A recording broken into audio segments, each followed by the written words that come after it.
নমস্কার বন্ধুরা, ভদ্রসর study centre চ্যানেলে তোমাদের স্বাগতম। WBPSC ক্লার্কশিপ 2023 প্রিলির রেজাল্ট আউট হয়ে গেছে। এবার তোমাদের অনেকের প্রশ্ন যে স্যার মেন এক্সামটা কবে হবে, সব বলবো। আজকের এই ভিডিওটা প্রত্যেকের জন্য খুব গুরুত্বপূর্ণ হতে চলেছে। প্রথমত তোমরা জানতে পারবে যে WBPSC ক্লার্কশিপ 2023-এর মেন এক্সাম কবে হবে। WBPSC ক্লার্কশিপ 2024-এর একটি ইন্ডিকেটিভ নোটিশ তোমাদের জারি হয়েছিল। তো এই ইন্ডিকেটিভ নোটিশ জারি হওয়ার পরে তারপরে ফুল নোটিফিকেশন কবে প্রকাশিত হবে সেটাও তোমরা জানতে পারবে আজকের এই ভিডিওর মাধ্যমে। এছাড়া তোমাদের আরও ডিটেলসে তোমাদের বলবো যে কী কী সিলেবাস তোমাদের থাকছে মেনের জন্য, সব ডিটেলস ইনফরমেশন আজকের এই ভিডিওতে তোমাদের জন্য খুবই গুরুত্বপূর্ণ। ক্লার্কশিপ এক্সামিনেশন পার্ট 1 অর্থাৎ তোমাদের প্রিলির জন্য যে রেজাল্ট আউট হয়েছে, যেখানে 89,821 জন ক্যান্ডিডেট সুযোগ পেয়েছে মেনেতে এক্সাম দেওয়ার, যেটা 15ই অক্টোবর 2025 অর্থাৎ গতকালই তোমাদের এই লিস্টটা প্রকাশিত হয়েছে, রেজাল্ট আউট হয়েছে, যেখানে তোমরা অবশ্যই তোমাদের রোল নাম্বার দিয়ে ভালো করে একবার চেক আউট করে নিতে পারবে। ঠিক আছে, এখান থেকে চেক করে নিতে পারবে। এখানে সম্পূর্ণ তোমাদের নাম্বারের ডিটেলসটা তোমাদের এখানে দেওয়া আছে। তো এখান থেকে আমি চলে যাচ্ছি সম্পূর্ণ কাট অফের দিকে চলে যাচ্ছি। কাট অফ তোমাদের কত গেছে, তো কাট অফে অনেকটাই আশ্চর্যজনক একটি কাট অফ হয়েছে। তো তোমরা অবশ্যই সেটা দেখে নিয়েছো। তো এটা নিয়ে আমি বেশি কিছু বলবো না, শুধু মেন যে পয়েন্টটা আমি সেটাই তোমাদের কাছে বলবো যে এখানে দেখো, এখানে তোমাদের কাট অফে জেনারেলে 49 49 নম্বর পেয়েছে, 100-র মধ্যে 49 পেয়েছে, সে পাস করেছে। ওবিসি এ ক্যাটাগরি থেকে সে 48, ওবিসি বি ক্যাটাগরি থেকে 48, এসসি থেকে 47, এসটি থেকে 29, পিডাব্লিউবিডি ক্যাটাগরি থেকে কি বলবো দেখো, সবই মাইনাস ফিগারে আছে। এক্স সার্ভিসম্যান -2, তারপরে এসসি এক্স সার্ভিসম্যান থেকে -7.5, এমএসপি থেকে -5, ইডাব্লিউএসেরও খুবই আশ্চর্যজনক ব্যাপার 11.75 কাট অফ গেছে 100-র মধ্যে। তারপরে ইডাব্লিউএস এক্স সার্ভিসম্যানে 6.75। এবার তোমাদের অনেকেই ভাবছো যে স্যার প্রিলি পাস করে গেছি মানে অনেকটাই বড় কিছু হয়ে গেছে। একদমই নয়, আসল খেলাটা যেটা হবে সেটা কিন্তু মেনেতে হবে। প্রিলিতে যে খেলাটা এখন চলছে এটা কিন্তু কিছুই নয়। আসল তোমরা যখন দেখবে, কারণ তোমাদের প্রিলি আর মেন দুটোকে কম্বাইন্ড করে কিন্তু তোমাদের মেরিট প্রিপেয়ার্ড হবে। অর্থাৎ একটা কথা মনে রাখবে, যারা 49 পেয়েছো এবং তারা ভাবছো যে 49 আমি জেনারেল ক্যাটাগরি থেকে আমি 49, 50 পেয়েছো, 52 পেয়েছো, তারা ভাববে যে আমার মনে হয় চূড়ান্ত সিলেকশন হয়ে যাবে। কিন্তু সেখানে একটা সংশয় কিন্তু রয়েছে, কারণ তোমাকে মেনেতে ভালো নম্বর তোমাকে তুলতে হবে। ঠিক আছে, তাহলেই কিন্তু তোমার পসিবিলিটি রয়েছে। কারণ এরকম অনেক ক্যান্ডিডেট আছে যে 65 পেয়েছে, অনেক ক্যান্ডিডেট আছে সে 75 পেয়েছে, এরকম অনেক ক্যান্ডিডেট আছে যে 78ও পেয়েছে। এরকম আছেই, নিশ্চয়ই আছে। এই যে কাট অফ মানে হচ্ছে সবথেকে লো মার্কস যেটা আছে সেটা। যে জেনারেল ক্যান্ডিডেট যে 48 পেয়েছে সে পাশ করতে পারেনি, 48.99 পেয়েছে সেও পাশ করতে পারেনি। যে 49% বা 49-এর ওপরে যে নাম্বার পেয়েছে সেই কিন্তু পাশ করেছে। বোঝা গেল? তো অর্থাৎ যে লোয়েস্ট লেভেলের ক্যান্ডিডেট তার কিন্তু এই মার্কসটা। এবং এরকমও আছে, যদি আমি হায়েস্ট মার্কস দেখি তাহলে হয়তো জেনারেলে দেখবে 65, 75, 78 এরকম নম্বরও কিন্তু আছে ক্যান্ডিডেট। ওকে, যেটা যখন তোমরা কম্বাইন করে যখন তোমাদের ফাইনাল মেরিট যখন প্রিপেয়ার্ড হবে তখন তোমরা সেটা বুঝতে পারবে। এবার মেনের জন্য তোমাদের কী কীভাবে পড়তে হবে, কী কী সিলেবাস থাকবে সেগুলো বলবো। দেখো তোমাদের প্রিলির জন্য যেটা ছিল সেটা হলো তোমাদের 100টা কোশ্চেন, 100 নম্বরের পরীক্ষা হয়েছে, 1 ঘন্টা 30 মিনিট তোমরা সময় পেয়েছো, 90 মিনিট সময় পেয়েছো। এবার মেনের জন্য যারা কোয়ালিফাই হয়েছো, মেনেতে কী থাকছে, গ্রুপ এ থাকবে ইংলিশ থাকবে 50 নম্বর, আর গ্রুপ বি থাকবে যেখানে যে কোনো একটি ল্যাঙ্গুয়েজ, সেটা নেপালি, সাঁওতালি বা হিন্দি বা বেঙ্গলি, যে কোনো একটি ল্যাঙ্গুয়েজ তুমি সিলেক্ট করবে এবং সেখানে 50 মার্কস থাকবে, টোটাল 100 মার্কস থাকবে, সময় পাবে 1 ঘন্টা।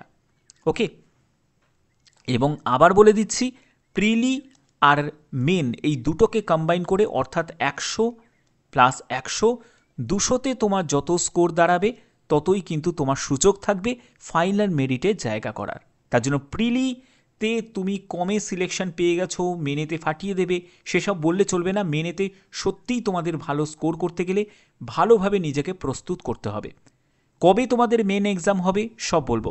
দেখো, তো তার আগে তোমাদের বলে দিই যে মেনের জন্য কি কোন কোন জায়গা থেকে পড়তে হবে। দেখো, গ্রুপ এতে ইংলিশের জন্য এখানে যেটা থাকবে সেটা হলো তোমাদের সামারি প্রেসিস থাকবে, ড্রাফটিং অফ এর রিপোর্ট থাকবে, তারপরে তোমাদের ট্রান্সলেশন থাকবে যেখানে বেঙ্গলি, হিন্দি, উর্দু, নেপালি, সাঁওতালি থেকে তোমাকে ইংলিশে ট্রান্সলেশন করতে হবে।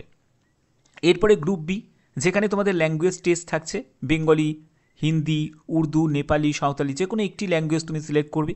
সেখানেও তোমাদের কি থাকবে, ড্রাফটিং অফ রিপোর্ট থাকবে, তারপরে তোমাদের সামারি প্রেসিস থাকবে এবং ট্রান্সলেশন থাকবে ইংলিশ থেকে তোমাকে বাংলায়, হিন্দি, উর্দু, নেপালি বা সাঁওতালি যে কোনো ল্যাঙ্গুয়েজে তোমাকে ট্রান্সলেশন করতে হবে। ওকে, তো এই হচ্ছে তোমাদের মেনের এই জায়গা থেকে তোমাদের মেন থাকবে। এবার প্রশ্ন হচ্ছে যে মেন পরীক্ষাটা কবে হবে। দেখো, তোমাদের যে রেজাল্ট আউট হলো সেটা হলো কবে, এই রেজাল্ট যে প্রিলি যে রেজাল্ট আউট হলো এটার সঙ্গে কিন্তু অনেকটাই কিন্তু যুক্ত আছে, কারণ প্রিলির রেজাল্ট আউট হয়েছে 15ই অক্টোবর। 15ই অক্টোবর 2025 হচ্ছে প্রিলির রেজাল্ট আউট হয়েছে। এবার একটা কথা জানবে যে প্রিলি থেকে মেনের জন্য তোমাদের 45 দিন তোমরা সময় পাবে, 45 ডেজ। যদি এখান থেকে তুমি যদি 45 দিন যদি হিসেব করো তাহলে তোমাদের অক্টোবর যাবে, নভেম্বর যাবে, ডিসেম্বরের দিকে তোমাদের যদি কোনো জায়গায় বাধাপ্রাপ্ত না হয় তাহলে যদি সব ঠিকঠাক থাকে তাহলে ডিসেম্বর মাসেই তোমাদের এক্সাম হওয়ার মেন এক্সাম হওয়ার কিন্তু সবথেকে বেশি সম্ভাবনা রয়েছে।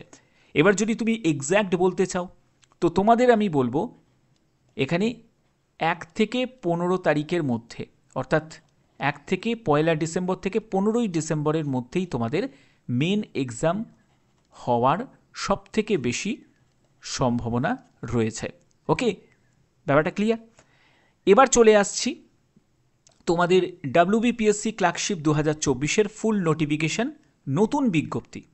এটা হলো নতুন বিজ্ঞপ্তি, কারণ তোমরা জানো তোমাদের একটি ইন্ডেন্টিভ নোটিফিকেশান জারি হয়ে গেছিলো, অনেক আগে একটা শর্ট নোটিফিকেশান জারি হয়ে গেছিলো। তোমরা যারা যারা জানো না তারা পিএসসির অফিসিয়াল সাইটে যাবে, সেখান থেকে তোমরা দেখতে পাবে।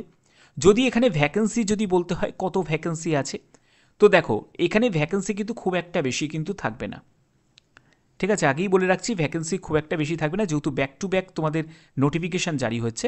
তো এখানে তোমাদের ধরে রাখতে পারো এই 1000 থেকে 2500-এর মধ্যে তোমাদের ভ্যাকেন্সি থাকবে, ঠিক আছে, ভ্যাকেন্সি থাকবে। এবার মেন হচ্ছে যে এখানে তোমাদের ফুল নোটিফিকেশান কবে জারি হবে। ফুল নোটিফিকেশান যেহেতু ওবিসি কেসের একটা মিটমাট কিন্তু হয়েছে, তো তার জন্যই বলছি এবারে কিন্তু এক্সাম বলো, নোটিফিকেশান জারি হওয়া বলো, এগুলো কিন্তু এবার সিরিয়ালি হবে। তো যদি বলতে হয় তোমাদের নোটিফিকেশান জারি হওয়ার সবথেকে বেশি পসিবিলিটি আছে, ফুল নোটিফিকেশান, সেটা হচ্ছে নভেম্বর মাস, নেক্সট মান্থ থেকেই কিন্তু তোমাদের ফুল নোটিফিকেশান জারি হওয়ার সবথেকে বেশি চান্স কিন্তু রয়েছে এবং আবেদনও তোমাদের শুরু হয়ে যাবে, ঠিক আছে, নভেম্বর মাস নাগাদই তোমাদের আবেদন শুরু হয়ে যাবে। ওকে, তো এই হচ্ছে তোমাদের মেন ব্যাপার। তো আশা করছি ব্যাপারটা তোমাদের কাছে ক্লিয়ার করতে পারলাম যে কবে তোমাদের এক্সাম হবে, মেন এক্সাম, এবং তোমাদের ফুল নোটিফিকেশান কবে জারি হবে, সম্পূর্ণ ব্যাপারটা তোমাদের কাছে ক্লিয়ার করতে পারলাম। আশা করছি ভিডিওটা ভালো লেগেছে। যারা যারা মেনের জন্য প্রস্তুতি নিতে চাইছো তারা ভালোভাবে প্রস্তুতি নাও, সুন্দরভাবে প্রস্তুতি নিতে হবে। যদি না আগে থেকে যদি গড়া থাকে তাহলে কখনোই কিন্তু এই সবগুলো কিন্তু সম্ভব নয়, কারণ এটা ডেসক্রিপটিভ পেপার, এটা কোনো এমসিকিউ পেপার নয় যে তুমি যা হোক করে তুমি পাশ করে গেলে তো সেটাই তোমাদের চূড়ান্ত, তা কিন্তু নয়, কারণ ডেসক্রিপটিভে তোমাকে লিখতে হবে। ওকে, তো এই ব্যাপারে যদি অবশ্যই তোমাদের যদি স্কিল না থাকে তাহলে কখনোই সেটা সম্ভব নয়। এর জন্য বলবো বেশি করে ফোকাস করো, যারা যারা মেনের জন্য কোয়ালিফাইড হয়েছো তারা বেশি করে কিন্তু ফোকাস করো। ওকে, তো আশা করছি ভিডিওটা ভালো লেগেছে। ভিডিওটা যদি ভালো লেগে থাকে অতি অবশ্যই ভিডিওটাতে একটি লাইক করবে, চ্যানেলটিকে সাবস্ক্রাইব করে এখনই বেল আইকনটাকে অল করে রাখবে। এখনের মতো এটুকুই, টাটা।